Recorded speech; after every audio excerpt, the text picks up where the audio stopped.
Basic educator में आप सभी का स्वागत है। साथियों, इस प्रकार से आप लोग पता है कि सेंट्रल गवर्नमेंट में जो भी चाहे केवीएस हो, एनवीएस हो, एमआरएस हो या जो भी आपकी डिफरेंट स्टेट गवर्नमेंट्स हैं, तो उसमें आपको प्राइमरी टीचर या आपको टीजीटी बनने के लिए टेट पास करना अनिवार्य होता है। सेंट्रल गवर्नमेंट के लिए वो सीटेट होता है, स्टेट गवर्नमेंट्स के लिए आपका सीटेट या जो स्टेट टेट होता है।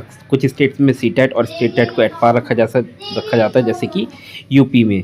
तो वहाँ पर आपका सीटेट या स्टेट टेट पास करना ज़रूरी हो जाता है। तो जब टेट की हम एलिजिबिलिटी की बात करते हैं तो प्राइमरी के लिए आपका डीएलएड, डीएड ये सब होना चाहिए, और 6 to 8 के लिए आपके पास ग्रेजुएशन प्लस बीएड और ग्रेजुएशन प्लस डीएलएड होना चाहिए।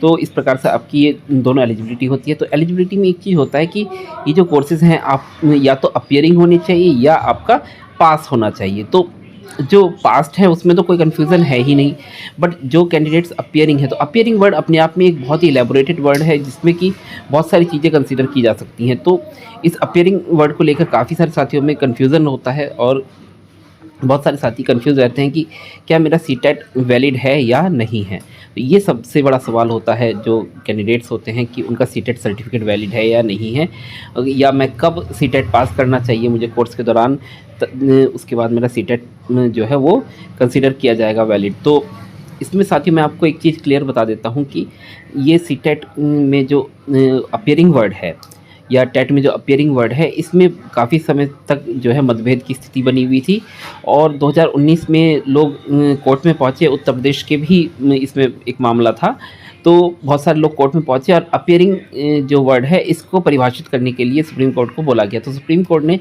इसकी परिभाषा कुछ इस प्रकार से दी, क्योंकि उनकी जो चैलेंज है, क्योंकि बहुत सारे कैंडिडेट्स थे, उनकी जो रिक्रूटमेंट है या जो जॉइनिंग हो चुकी थी ऑलरेडी पोस्टेड थे, तो उनके टेट के ऊपर काफ़ी सवाल उठ रहे थे कि आपका जो टेट है वो वैलिड है या नहीं है। तो अपीयरिंग वर्ड को परिभाषित करने के लिए बोला गया। तो सुप्रीम कोर्ट ने अपने ऑर्डर में अपीयरिंग वर्ड को परिभाषित किया। परिभाषित कुछ इस प्रकार से किया कि उसमें सुप्रीम कोर्ट ने बोला, 2019 का फैसला है सुप्रीम कोर्ट का, कि सुप्रीम कोर्ट ने बोला कि जो भी कैंडिडेट टीचर ट्रेनिंग कोर्स, चाहे वो बीएड, डीएलएड, बीएलएड कुछ भी हो, टीचर ट्रेनिंग कोर्स में एडमिशन ले चुका है तो वो उस दिन से अपीयरिंग कंसीडर किया जाएगा। यानी कि अगर आपने 1 जुलाई 2024 को एडमिशन लिया है बीएड, डीएलएड, बीएलएड किसी, डीएड किसी में भी, एंड ईटीटी, जेबीटी, बीएसटीसी कुछ भी हो आपका कोर्स का नाम, उसमें टीचर ट्रेनिंग कोर्स में अगर आपने एडमिशन लिया है तो उसके बाद आप जो है वो अपीयरिंग कंसीडर किए जा सकते। आपने चाहे जो भी कोर्स में एडमिशन लिया हो, तो जिस दिन आपने एडमिशन ले लिया है उस दिन से आपका जो वो स्टेटस है वो अपीयरिंग वाला स्टेटस हो जाता है। तो इसमें साथियों एक बहुत लोगों के मन में कन्फ्यूज़न होता है कि वो अपीयरिंग कब होगा। कुछ लोग कहते हैं कि फर्स्ट सेमेस्टर पास होने के बाद अपीयरिंग माना जाएगा, आपका सीटेट वैलिड होगा। कुछ लोग कहते हैं फर्स्ट ईयर, यानी कि 2 सेमेस्टर पास कर लिया हो या फर्स्ट ईयर पास कर लिया हो, उसके बाद आपका सीटेट वैलिड होगा। कुछ लोग कहते हैं कि सीटेट के रिज़ल्ट से पहले पहले आपका जो टीचर ट्रेनिंग कोर्स है उसका रिज़ल्ट आ जाना चाहिए, तभी आपका सीटेट वैलिड होगा।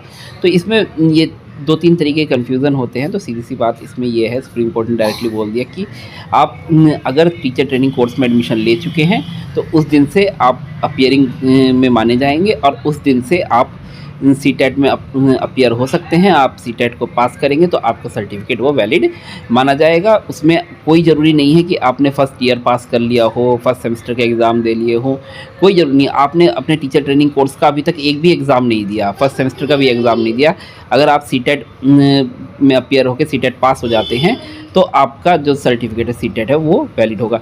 इसके रिगार्डिंग वो 2019 का सुप्रीम कोर्ट का ऑर्डर था। एनसीटी ने एक क्लैरिफिकेशन का एक लेटर भी जारी किया था। उस लेटर को हम आपको दिखा देते हैं कि लेटर में क्या लिखा गया था, और इससे आपको ज़्यादा क्लियर हो जाएगा और जो स्थिति है वो पता चल जाएगी क्या स्थिति है।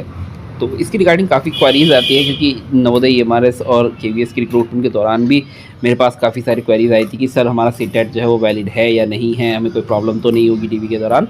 तो जो भी एस्पिरेंट्स आती हैं तो वो इस वीडियो को देख के निश्चिंत हो सकते हैं कि आपका सीटेट जो है पूरी तरीके से वैलिड है।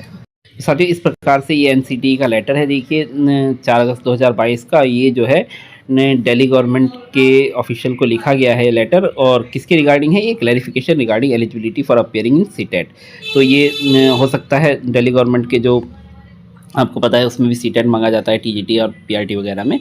तो क्लैरिफिकेशन मांगा गया होगा कि अपीयरिंग को हम क्या माने कि कौन सा वाला जो मार्कशीट है वो अपीयरिंग मानी जाएगी या किस स्टेटस को अपीयरिंग माना जाएगा कि फर्स्ट ईयर पास करने के बाद अपीयरिंग माना जाएगा, क्या माना जाएगा। तो इसके रिगार्डिंग क्लैरिफिकेशन मांगा होगा।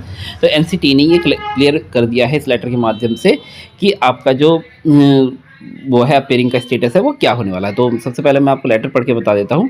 आई am directed to refer your letter number this on subject cited above and to say the civil appeal number this arising from SLP number this was disposed by Honorable Supreme Court of India wide order dated 16/7/2019 में जैसे बताया 2019 का order था। The operative para of the said order is under as per dictionary meaning the word pursuing means undergoing and or proceeding further. Therefore, a candidate who has been admitted in any TTC मतलब teacher training course and undergoing the teacher training course can be said to be pursuing such teacher training course shall be eligible to appear in TET examination irrespective of the fact that whether by the last specified for last date specified for filling up the online application form for TET examination he has in fact appeared in the examination of concerned teacher training course and result is awaited। यहाँ बोला गया है कि irrespective of the fact मतलब ये कोई ज़रूरी नहीं है कि उसने लास्ट डेट में जब वो फॉर्म फिल कर रहा है उसकी लास्ट डेट को वो एग्ज़ाम में अपीयर हो चुका हो फाइनल, ऐसा कुछ भी ज़रूरी नहीं है। यहाँ पे ये इरेस्पेक्टिव ऑफ द फैक्ट बोल दिया है कि ये ज़रूरी नहीं है। पर ये बोला है pursuing the requisite teacher training course is sufficient to make such a candidate eligible to appear in TET examination. Therefore, on fair reading of clause 5 second of the NCT guideline, a person who has been admitted in TTC is pursuing she can appear in TET examination। तो यहाँ पे बोला है कि आप जो भी pursuing का मतलब क्या है कि अगर कोई भी बंदा टीचर ट्रेनिंग कोर्स में एडमिशन ले चुका है तो वो टेट एग्ज़ामिनेशन में जो आपका अपीयर होने के लिए एलिजिबल है और इसमें जो है कोई भी प्रॉब्लम नहीं है। Therefore, it is clear that the respective appellants herein whose appointments were challenged were eligible to appear in TET examination at the time they were pursuing the concerned TTC. Thus, we hold that the decision of High Court to the aforesaid extent is not sustainable. The impugned order of High Court are accordingly modified to the aforesaid extent। इसमें बोला गया है कि कुछ candidates थे उनकी जो मैंने जैसे बताया कि अपॉइंटमेंट को चैलेंज किया गया था कि जो उनका टेट जो है वो वैलिड ही नहीं है क्योंकि उन्होंने फर्स्ट ईयर पास करने से पहले टेट दिया है या फर्स्ट सेमेस्टर पास करने से पहले टेट दिया है, ये सब चीज़ें उसमें रही होंगी। तो उनका जो अपॉइंटमेंट चैलेंज किया गया था कि उनका टेट जो है वो वैलिड नहीं है। तो उस ऑर्डर को हाई कोर्ट का कोई ऑर्डर रहा था जो कि उसमें उनको जो एलिजिबिलिटी है उसको इनएलिजिबल वगैरह करार दिया गया था। तो उसमें सुप्रीम कोर्ट ने बोल दिया है कि वो जो कोर्ट का ऑर्डर है वो सस्टेनेबल नहीं है और उनके जो ऑर्डर है उनको मॉडिफाई कर दिया गया है और जो कैंडिडेट है वो एलिजिबल है पूरी तरीके से। तो it is clear from the order pass from honourable Supreme Court of India that a candidate who has been admitted in any of the TTC and undergoing a teacher training course can be said to be pursuing such teacher training course and a fair reading of clause 5 second of NCT guideline teacher a person who has been admitted in TTC is pursuing she can appear in the TET examination। यानी कि सीधी सी बात यह है, NCT ने बोल दिया है कि कोई भी बंदा अगर किसी भी टीचर ट्रेनिंग कोर्स में एडमिशन ले चुका है तो वो परस्यूइंग कंसीडर होगा और वो पहले दिन से ही आपका टेट के लिए एलिजिबल है। यानी कि अगर आपने बीएड, बीटीसी, जेबीटी, डीएलएड किसी में भी अगर आपने एडमिशन ले लिया है तो एडमिशन लेने के बाद आप टेट में बैठ सकते हैं, सी टेट में बैठ सकते हैं, उसमें कोई भी प्रॉब्लम नहीं है, आप एलिजिबल करार दिए जाएंगे। आपकी जो सी टेट या जो भी स्टेट टेट होगा आपके जो टेट का सर्टिफिकेट हो वो पूरी तरीके से वैलिड है। अब यहाँ पे देखिए सुप्रीम कोर्ट ने जो आपका इसमें वो बोला है C TET only, C TET के लिए ये नहीं बोला है, टेट एग्जामिनेशन के लिए बोला। तो टेट एग्जामिनेशन आपका चाहे सी टेट हो चाहे आपकी स्टेट टेट हो, उन सभी पर ये जो ऑर्डर है वो बराबर लागू होता है। तो आप अगर किसी भी टीचर ट्रेनिंग कोर्स में एडमिशन ले चुके हैं और उसके बाद आपने अभी तक फर्स्ट ईयर वगैरह के एग्ज़ाम नहीं दिए, फर्स्ट सेमेस्टर के एग्ज़ाम नहीं दिए, कुछ भी नहीं दिया है, तो भी आप अगर सीटेट या किसी भी स्टेट टेट में बैठते हैं तो आप एलिजिबल हैं पूरी तरीके से। इसमें कोई भी प्रॉब्लम नहीं है, क्योंकि एनसीटी ही इसके गाइडलाइन तैयार करती है और एनसीटी ही बोल रहा है कि आप टेट एग्जामिनेशन के लिए एलिजिबल हैं तो आप एलिजिबल हैं। बाकी ये लेटर सीटेट के बारे में है, तो सीटेट के बारे में तो ये कंफर्मेशन हो ही जाता है इस लेटर से कि आपका सीटेट सर्टिफिकेट पूरी तरीके से वैलिड है। In the view of the above, it is clarified that a fair reading of the NCT guideline, a person who has been admitted in TTC and is pursuing are eligible for the appearing TET examination if otherwise eligible।